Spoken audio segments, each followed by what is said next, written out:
मिळाली बरं का आपल्या मित्राची स्कूटी. शोरूमनं फोन केलता आज घेऊन जावा म्हणून, पण हे पेट्रोल कसं संपवलं काय माहीत.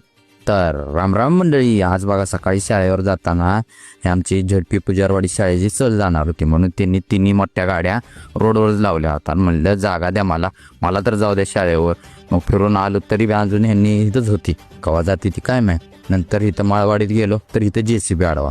म्हणलं आज मला शाळेवर उशीर करूनच मानते ती काय. मग दुकानात आलो आणि गावात काम होतं म्हणून चाललो होतो. तेवढ्यात शोरूमवाल्यांचा फोन आला की तुमची स्कूटी क्लेमचं झाले, दुरुस्ती वगैरे झाले, घेऊन जावा. उद्या पाडवा असल्यामुळं परत मिळणार नाही गाडी परवा दिवशी.